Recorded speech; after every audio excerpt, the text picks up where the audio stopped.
Ferris.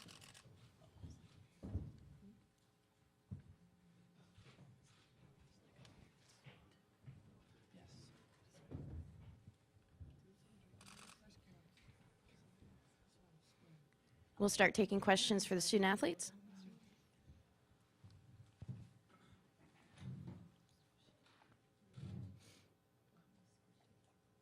Any questions, please raise your hand and state your affiliation. Right here. Joe Zone, Channel 3, Hartford. Caroline, I don't know if there is such a thing, but are you now in official final game of your career mode? I don't know if there's a mode to get into it, but it's definitely crossed my mind. It's been 5 years. I don't know what I'm going to be doing next year. It's a long time. I'm just happy to be here, and I'm glad the national championship is my last career game. Hopefully go out with a bang. Next question, here in the purple. I'm Grace Schneider, Courier Journal in Louisville, Kentucky. Who's got Shoni Schimmel assignment tomorrow? We don't know yet.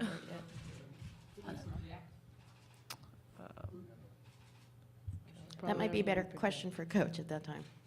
Any other questions? Right here. Kelly, Doug Feinberg, the AP. How much does it help you guys having played them already, and there's the familiarity of an opponent, so the scouting report's fresh as opposed to seeing a team for the first time that you may not know as much about?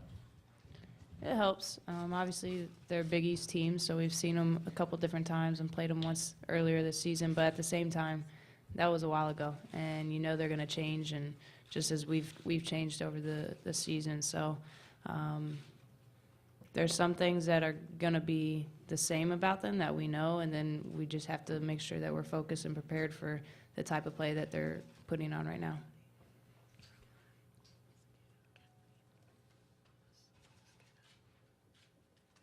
Any further questions? Doug, right here in front. Steph, sort of the same lines there. I mean, this Louisville team seems to be loose and feels they have nothing to lose tomorrow night when playing the national championship game. They've been doing that all through the tournament, it seems, whereas you guys, expectations every year is UConn's going to win a national championship or compete for it. Do you feel there's more pressure on you guys to win tomorrow night, or is it you guys are loose and ready to just play? I think that exactly. You know, we're just ready to play. You know, Louisville has done a great job, you know, beating Baylor, beating Cal, beating Tennessee. You know, they've come a long way, and, you know, I don't think a lot of people expected it, but like you said, they're going to come in, play like they have nothing to lose, and we just got to go out there and not really focus on them and focus on, you know, working hard in practice today and then coming out tomorrow ready to play and have fun. Question over here for Richard. Kalina, what do you think the most important moment of this season has been? Up to this point, I think after our Big East tournament and just the turnaround that we've made this season as a group, you know, the confidence level's risen and just our mindset's gotten a lot better as a unit. Next question here in the middle. Tyler Morrissey, the Daily Campus. Kelly and Caroline, you guys obviously have a lot of experience playing in the NCAA tournament. What would it mean for both of you to bring another national title back to Connecticut? Do you want to start, Caroline? Sure, I'll start. I mean, it would be a great team win. It would be a great ending to a great 4 years for Kelly, 5 years for me. We come in every single year with the mindset and the goal to win a national championship. So for it to be the last go-around, to be with the teammates we have who are playing unbelievable, it would just, you know, send us off, you know, on a great note. We wouldn't be more happier, but we just got to take care of business and prepare and really work with the game plan Coach has for us. I'd agree. You know, it's for us, it's our last opportunity, and each year is special and different in its own way, and this year we've had our ups and downs, and we've had to work really hard to get to the point where we're at. So I want it just as bad as anybody on this team, and I know we want it for each other more than anything. So like Caroline said, it would send us out on the right note. Question right here in front row. Villa from the Current. Hey, Brianna, while you were going through your stretch between the first 10 games and the start of the Big East tournament, do you remember anything particularly funny or insightful that Coach Oriema or Coach Daly said to you that resonated with you either in a funny way or in a serious way that got you going? I'm texting her the answer right now. I'm about to say, no, not particularly. I don't really have anything in particular, no, but they always seem to be busting my chops. Question over here, Richard. Yeah, Richard Deitch, Sports Illustrated. Kelly, I was reading up on the last game against Louisville, and I think you had 7 turnovers that game, 7 assists, and it was interesting that Coach pointed that out. He said you were really upset after that game. You were really hard on yourself. What are your memories of that game? Even though you won, it seemed like at least individually you were not happy with your performance. Yeah, I've had a few too many of those games this year. The turnovers are huge, and you can't have seniors contributing the most to that. So, yeah, of course, after that game we won, but there's times that you can win and still feel like you lost the game. It's not all about winning here, and we said that multiple times. It's about how you win, and so as a team, you're happy that you get the win, but individually, there's times that you're going to be unsatisfied with how you play, and that was one of them. Can you just quantify how unsatisfied you were after that game versus, let's say, another game this season? I don't really remember exactly, but given the fact that I had 7 turnovers, I'm sure I was pretty disappointed in myself in that. Question in the front row. Stephanie, how difficult has it been for you to play through this pain? I mean, in a realistic sense, I know you haven't been practicing as much, but how much pain are you in, and how much mental stress has it put you under? It's definitely frustrating to, play with this, but my team and the coaches have done a good job of just supporting me and helping me through it, because I've never, had to do anything like this. Rosemary has done a great job of taking care of me and treating me, making it feel better, every day. So I'm just working through it. Like I said, my teammates are, helping me out and doing what they got to do. Question in the back, the brown.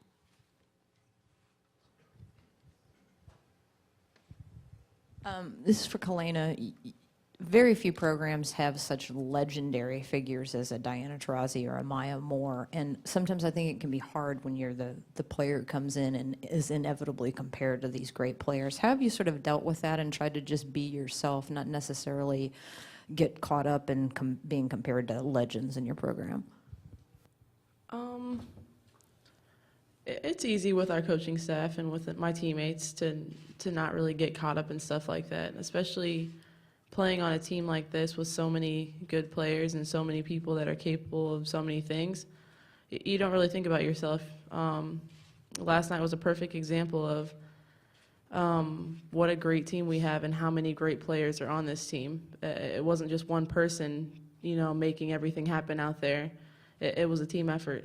So it's not hard at all to look past that stuff. Question in the front row.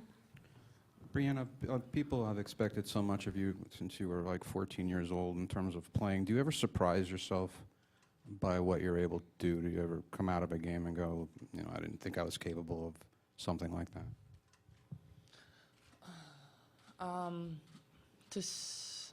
To think that I wasn't capable of doing something, I don't know if I have ever surprised myself, just because you would think that you would be the one person that actually knows what you're capable of doing. But I think there's been moments where there's been like certain plays that I've been surprised about, I guess. I don't even know. Awesome answer.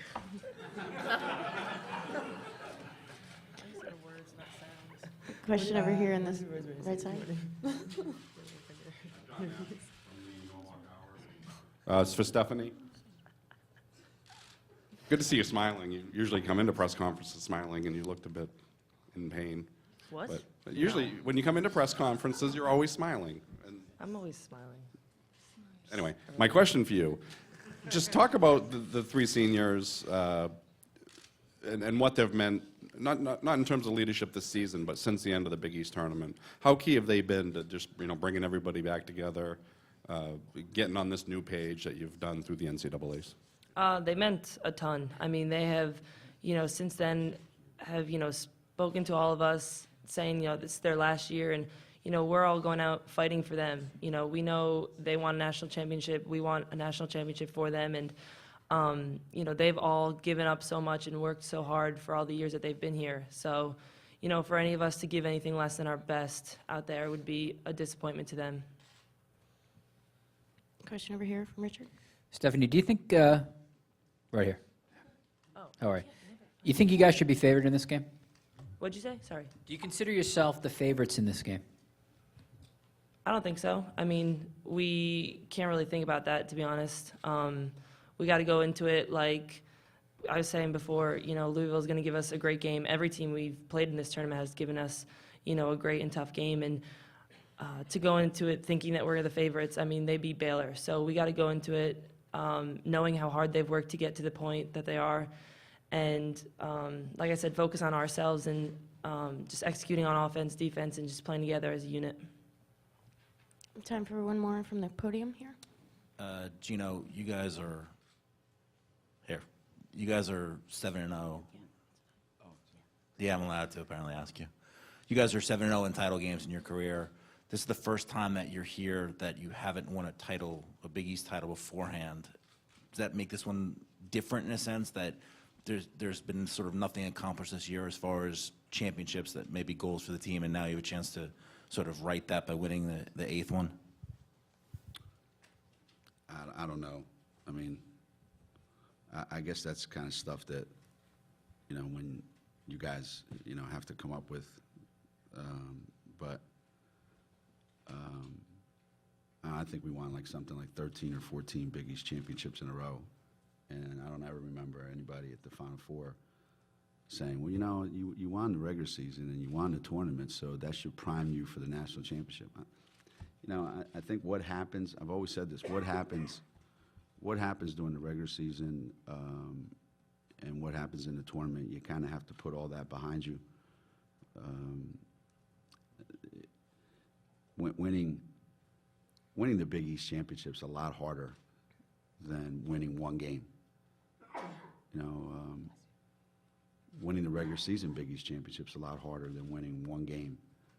I'm sure if Louisville had to play Baylor 4 times during the regular season, it'd be a lot harder than playing them one time, one night. So, tomorrow night Louisville plays Connecticut. What happened leading up to that, I don't think is going to have any bearing whatsoever on that. Thank you, Coach. At this time, we're going to excuse the student athletes to go to their breakout rooms. The one-on-one interviews are on the first level. If you take the press room elevator up one level. We'll continue with coaches for questions for head coach. We'll start right here. Jim Fuller, New Haven Register. Gino, do you remember a team that's made a bigger jump mentally, maybe mindset-wise, from the end of a Big East tournament to the start of the NCAA tournament more so than this group has?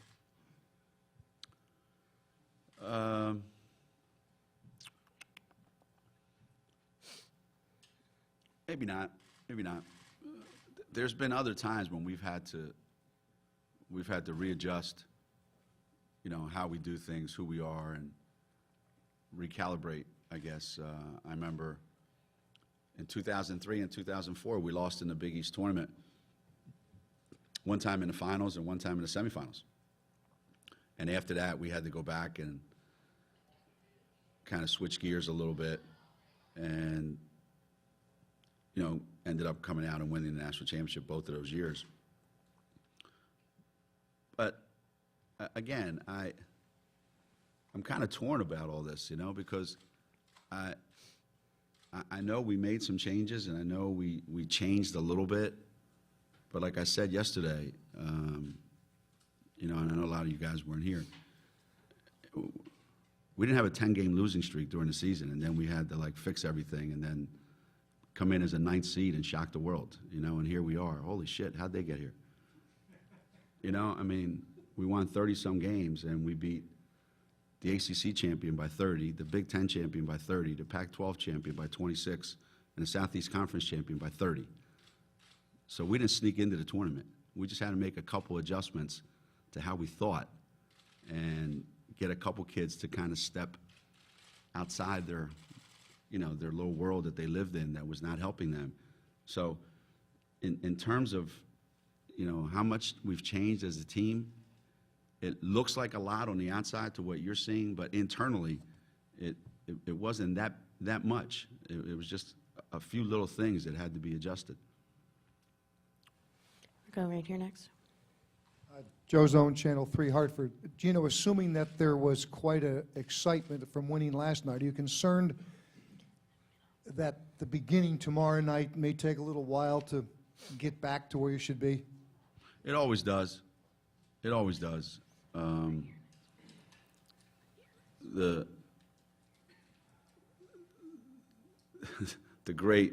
great fallacy in coaching and everybody's, it's just another game.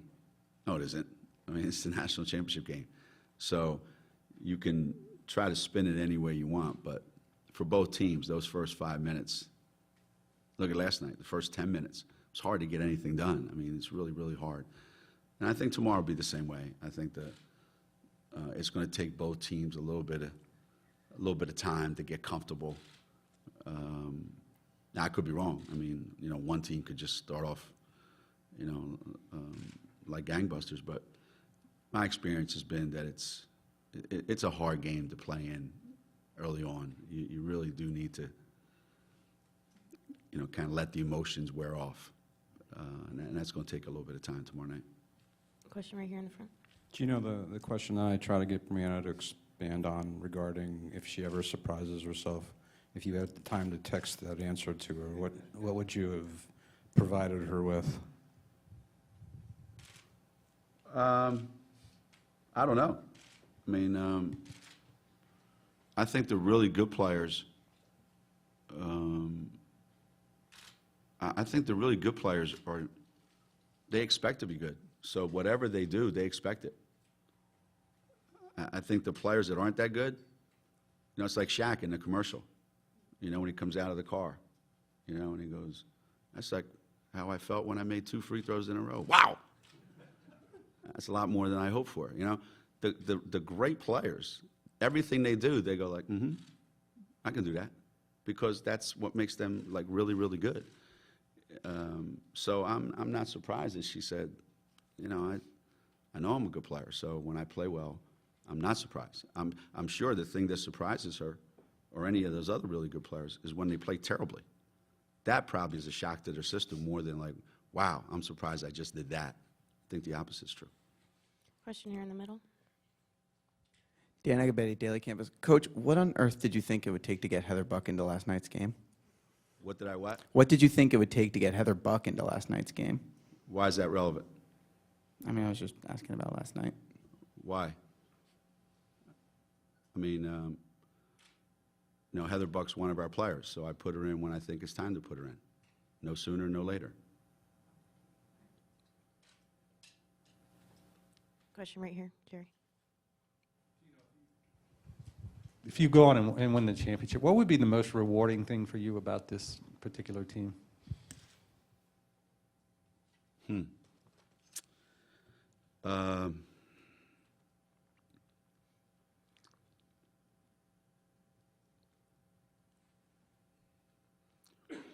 Rewarding for me personally, or rewarding for this team?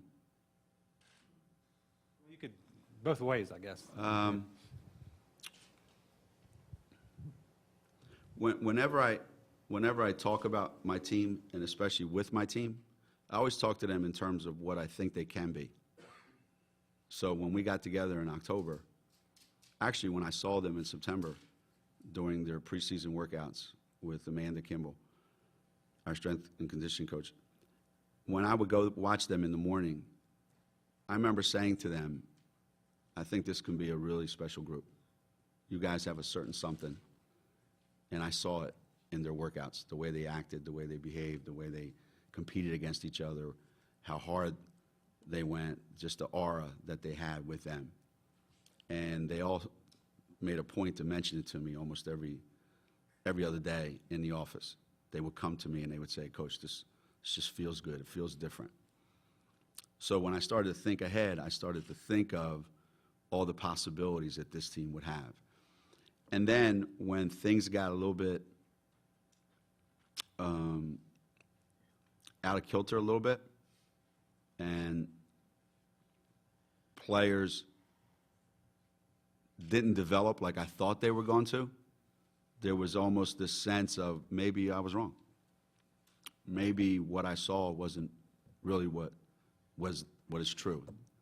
And I started to, privately, I started to like, oh man, I hope I didn't overestimate what we have here. And I think some of the other coaches felt the same way, and we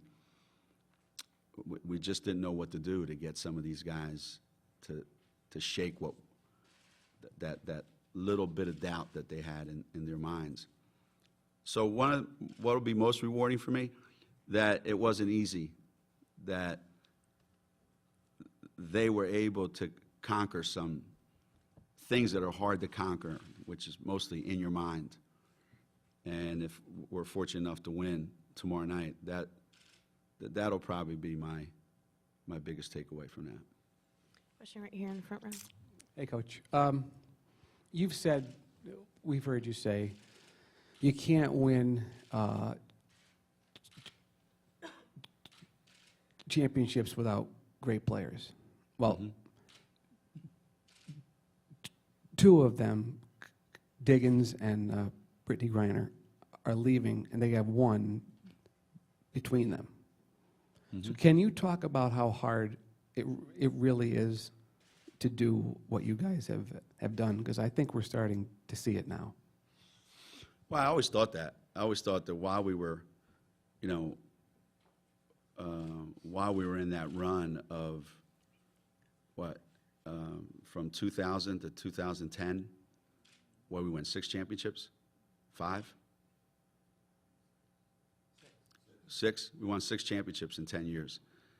I always thought during that run, I said, someday everybody's going to look back and go, I can't believe that actually happened. Because the more time passes and the more you see how many really good teams come up short, you start to realize how incredible that was and how hard it is to do. And I guess this is a perfect time to address that having the best player in the country or having the 2 best players in the country, I don't think the average person out there understands that this is what makes it so hard, is that Baylor didn't have to play Louisville in a best-of-5 series. We didn't have to play Notre Dame last night and then again tomorrow night and then 2 nights later. You only have to win 1 game in this tournament, and then you have to win another one. But it's not against the same team. So all you need is 1 good night, and the other team struggles just a little, and it changes everything. So to be able to go through that 6-game stretch in the NCAA tournament year after year after year and put yourself in that situation to win it, I want to say it's more than just great players. But when it comes down to it, nothing else matters if you don't have great players. Question for Michelle. Coach, can you talk specifically about Bria and Kalena, of maybe some, I don't want to say necessarily ups and downs, maybe that's not fair, but just some of the struggles both of them have gone through this season, and then how well they're playing now, in the most important part of the season? Bria Hartley and Brianna Stewart? No, Bria Hartley and Kalena. Well, I think Kalena's been pretty consistent. She's one of the few players on our team that hasn't been set back by either injuries or some kind of mental funk or whatever. She's been somewhat consistent. I can say that pretty much day in and day out for 5 months, she's been the same. Bria Hartley is just is just playing right now like she's not even there yet. But hopefully tomorrow night she'll get there.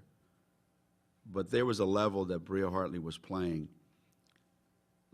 in September that I had never seen her play before. I thought she was as good a player as we've ever had in our gym during September and October. And unfortunately, you know, things didn't pan out the way I'd hoped. But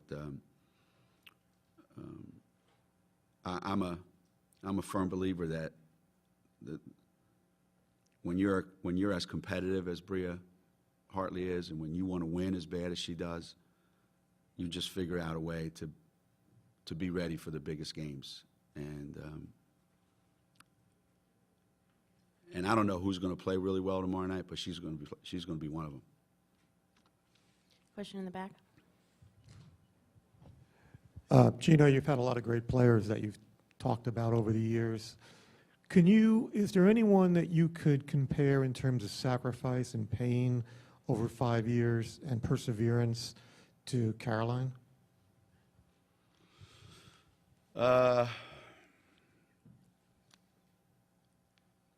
You know, probably the closest one would probably be Shea Ralph. You know, they've had similar experiences.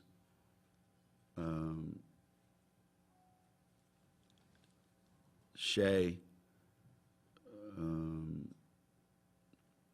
I think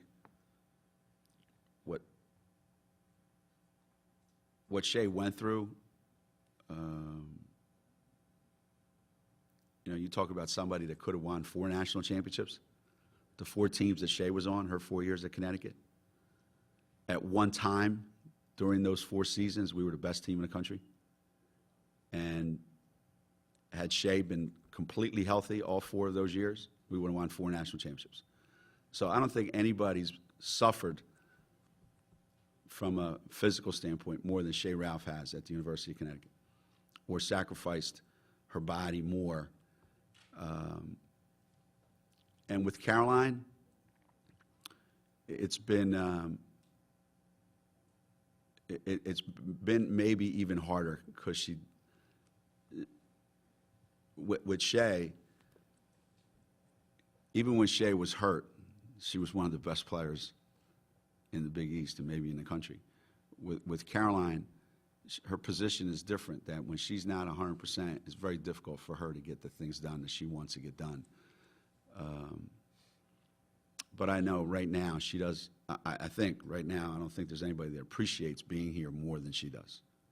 I still think back to, you know, the 1 year that she played the entire year when she was healthy, and we went 39-0, and we didn't have a point guard. It was her and Tiffany Hayes in the backcourt, and we won a lot of games. And I wish I could have had that Caroline for the whole 4 years. Question here from Doug. Gino, two-parter. Just first one, what it would mean to win an 8th title and tie the record tomorrow night that Tennessee holds. And the second part is, when you guys were here last for the championship, was the end of the Taurasi era, winning the 3rd straight in New Orleans. Is this the start of a new era with, if you do win tomorrow night, Breanna Stewart, who is having the best season of a freshman ever in an NCAA tournament?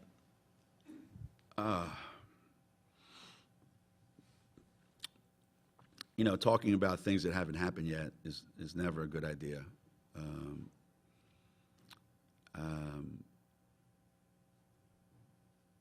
You know, I think tomorrow night when the game's over,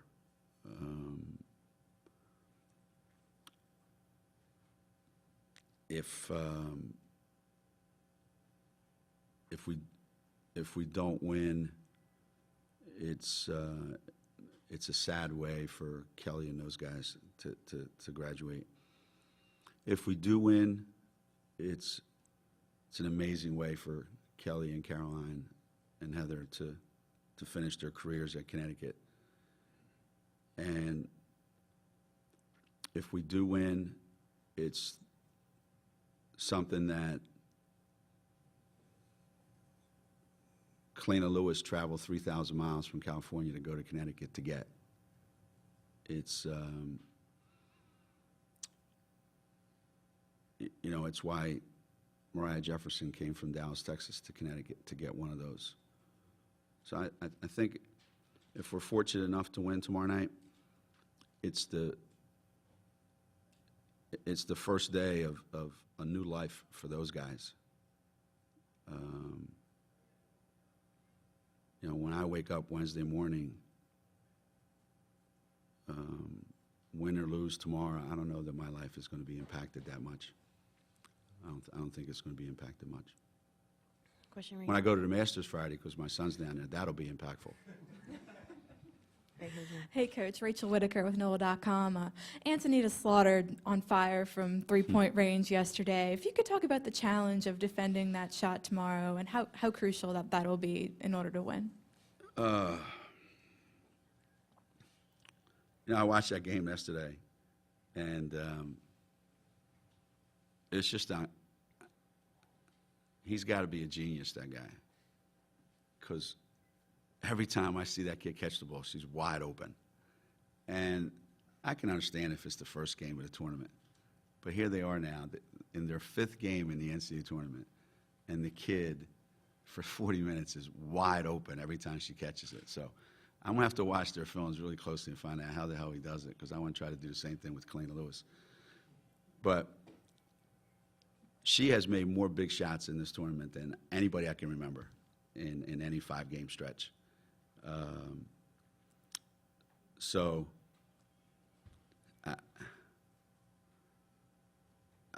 all I can say is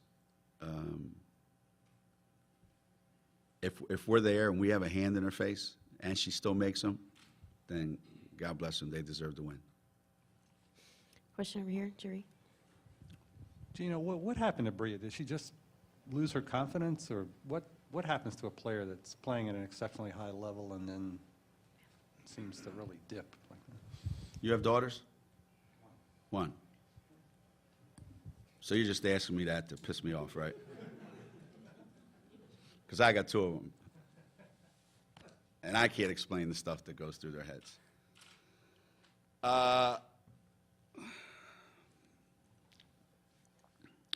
Bria Hartley, one of the reasons why she was All-American last year and one of the reasons why she's really, really good is she is really, really, really, really stubborn. Really stubborn. One of her greatest attributes is she's really determined. And one of her worst attributes is she's stubborn. And she's so cocky and she believes in herself so much. And one of her problems is she don't listen to anybody. I mean, nobody.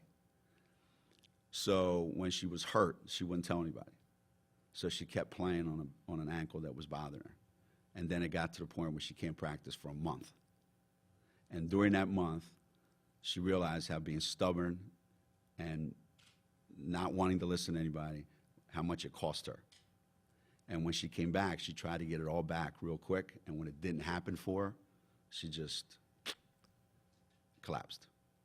Because she put so much of her life into it. She wants it so bad that when she couldn't have it, it was a killer for her.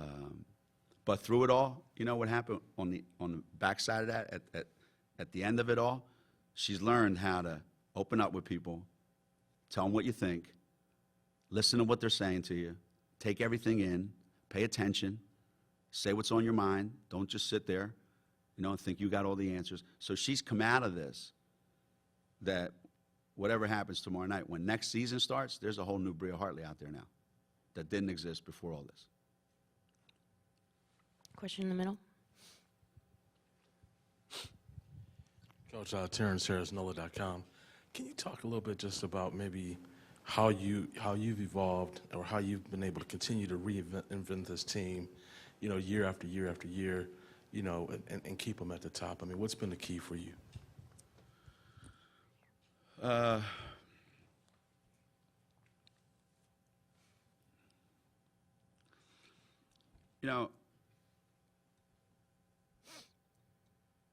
I think as you get to a certain age, it's really, really important that you have really young assistants, young, energetic, incredibly focused, driven people on your staff. And, Chris Daly is not as young as Shea and Marissa. But when we started at Connecticut 28 years ago, Chris and I had this vision of this is how we're going to do things. With me, it's gotten a little lax.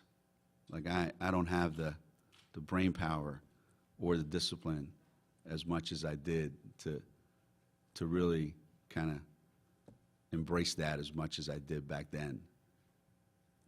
Chris Daly's not wavered one iota from that first week of practice 28 years ago and what our demands are on our team. And Shea and Marissa just take it to a whole nother level in terms of their the energy level that they bring and how incredibly passionate they are about what they do. So because of that, as I've gotten older, I've been able to hang on to all those things, even though me personally, it's hard for me to hang on to them because, you know, my life's changed a little bit. And I've been here and there the last 4 years with the Olympic thing. But Tanya Cardoza, Jamel Elliott before them, and Chris, Marissa, and Shea right now, the things that we think were important 28 years ago, the things that I thought were important when Shea played, those things are just as important now. And those three people make sure that it's done the same way. And every player on our team buys into it. And that's why every year we put ourselves in a position to be at this point during the season. Question in the front row. Gino, this morning Jeff Walls announced his resignation so that he could go work for you at your new restaurant. Two questions. One, what do you think makes him qualified to work for you? And two, when do you think he'll start at Mater D? I heard about that. That he had said that. I ran into Shoni Schimmel's parents on the way over here, and they said they're all for it, and the Schimmel twins are transferring to Connecticut, even though they're not twins. So that's a plus side of him resigning or retiring. He doesn't dress well enough to work in the front room of my restaurant, so he'll be bussing dishes and taking out the trash in the back until he fixes his attitude. Question in the back. Coach, can you talk about the energy level that Louisville's playing with right now? You said last night they're playing as if they don't think they can lose. And also, can you just explain your relationship with Coach Walls? You know, I think that's a fallacy too. Like, I guarantee you, they're not sitting in their locker room today before practice, today after practice, whenever they're watching film as a team. They're not sitting there saying, you know what, let's just go play tomorrow. We got nothing to lose. They're not saying that. Because I love playing against teams that say we got nothing to lose, because we usually beat them by 50. See, because you know what's at stake tomorrow? National championship. So those kids and Jeff and the staff, everybody knows, we got nothing to lose tomorrow? Really? You got the national championship to lose tomorrow. They know that. We know that. Everybody that's watching the game knows that. So what's helped Louisville get here is they want to win. I don't think there's this, well, we got, we're just free and clear, we got nothing to lose. They want to win, because when you watch them play, they play to win. They're not out there going, well, let's just see what happens. And they're not looking to, just hang around and see if they happen to win the game. They're playing to win, and that's why they're so much fun to watch right now. And I've loved watching them play. I've watched every one of their games. And as far as Jeff is concerned, I see a lot of myself in him. Being an assistant coach in a great program like he was, then getting your first opportunity to be a head coach, and all that goes with that. When I did it, no one was paying attention. He's doing it in a much bigger arena where lights are a lot brighter when he started at Louisville, and what he's done there in a short period of time. How many years has he been there? 6? Okay? You look around the country, who's done a better job than him in 6 years? I don't think anybody.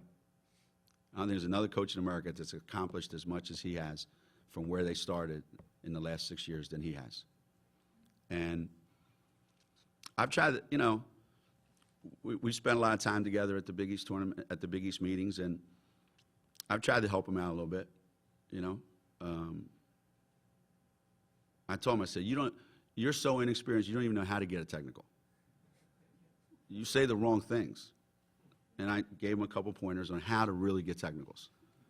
And he's taken me up on it, and pretty much every time we play them, he gets one just to prove to me that he's a good learner. Question right here. Coach, can you talk a little bit more about the defensive game plan for tomorrow night, please? Why, are you related to Jeff? I'm with Louisville. I'm just looking at matchups. You're with Louisville, and you want me to tell you what the defensive game plan is? I'm with the Louisville media. I mean, I'm not. Oh. I'm just funning with you. That's what they say down south, right? Funning? Yeah. Well, I've gotten a lot of text messages from a lot of my friends in coaching, and they all seem to start with, yo, tomorrow night, get a hand up. So one of our strategies tomorrow night is every time one of those guys catches the ball in the perimeter, we're going to get a hand up. They're really hard to defend. They really are. I don't know exactly what's going to happen tomorrow night, but I'll make you one prediction. At some point during the game, Shoni Shimmer will make a shot that you will think she's closer to our basket than she is to theirs, because she does that all the time against us. She makes shots from ridiculous places against us. And there are things that Louisville does that you just can't defend, because that's just what they do. I'm more impressed and more, you know, amazed watching them defensively. I thought Jeff came up with the perfect strategy when they were playing. It was either Baylor or Tennessee. I'm not sure. When the sideline reporter asked him, you know, about what defense they're in and your defense, he said, I have no idea. He said, I have no idea. I have no idea what they're doing. I don't know. I have any idea what defense we're in. He goes, and I guess that's good, because if I don't know what they're doing, then the other team can't figure out what they're doing, so we're going to stay in it. So if they play that defense tomorrow night, we're going to be in big trouble. Question over here. Coach, I was just, my question was going to be about their defense. Obviously, you've beaten them in the past, but how concerned are you about the different defenses they play, which some coaches call junk defense, and your team's ability to handle it?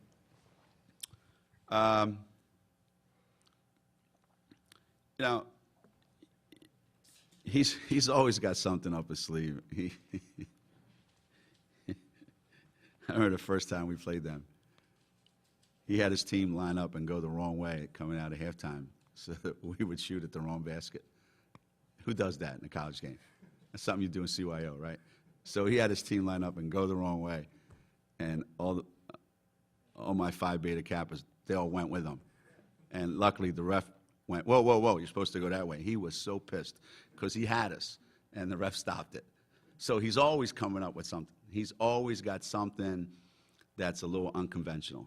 So we're not in, our team doesn't, we don't try to figure out like every little thing that you're doing and then have something for every little thing that you're doing. So with the 30-second shot clock, you don't have the ability to come down and go, I think they're in, wait, no, they're not. You know, so we just have a plan of attack, and we attack it, and whatever it is that they're doing, that's fine. We'll make adjustments as we're moving through the thing. Because in the end, every defense is the same. Every defense is the same. It might start out looking a little bit different. It might take a different shape or form at the beginning, but after one or two passes, every defense is the same. Question here. Dree. Gino, will Kelly leave as one of your favorite all-time players? And And who would she likely to be guarding tomorrow? I don't know. That's a good question. Who should be guarding tomorrow night? We've kind of varied that recently, like we did last night. Just move around a little bit. Will she leave as one of my favorite players? Absolutely. Absolutely. I think she's going to leave as a lot of people's favorite player.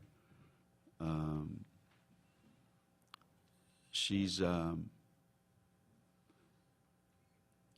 know, Kelly's a product of her environment, you know, her family, where she grew up. If somebody said, hey, where's Kelly Farris from? Miami Beach, you would say, no, she's not. But where's she from? Anaheim Hills. No, she's not. She's from Indiana. Yeah, she looks like an Indiana kid.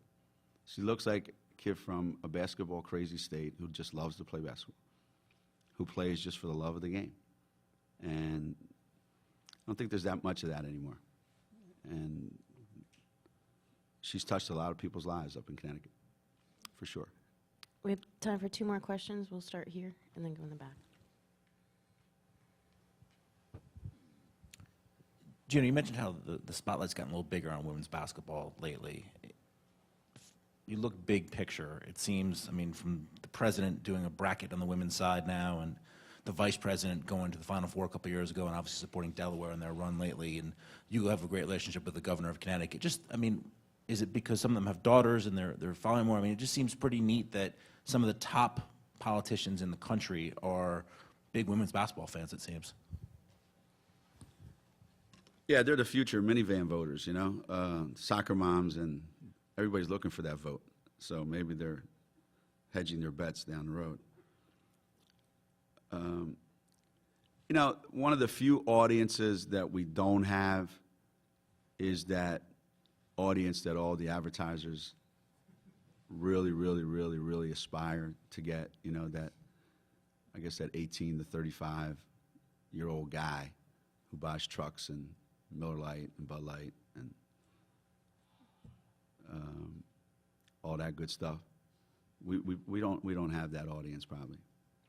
The audience that we do have is when those guys get a little bit older and they have daughters, then we get them to become women's basketball fans. And that's something that I think we have to keep doing a better job of growing our fan base. Can we ever attract that 18 to 35? I don't know.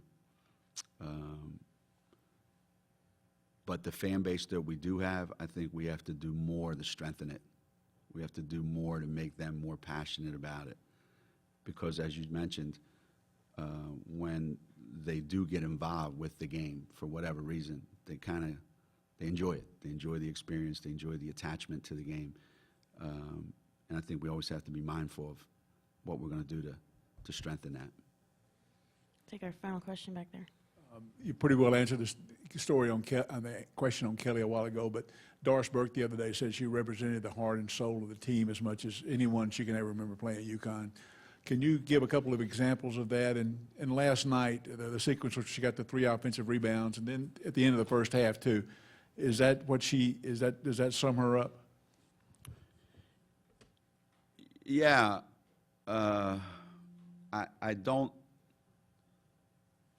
You know, normally when you talk about players that have had great careers at Connecticut, you can identify them, but by something that was great, a great skill that they had. And I think Kelly's one of the few players to come through our program that when she leaves, they're never going to introduce her as, that was Kelly Farris. She was a great passer, or she was a great shooter, or she was a great ball handler.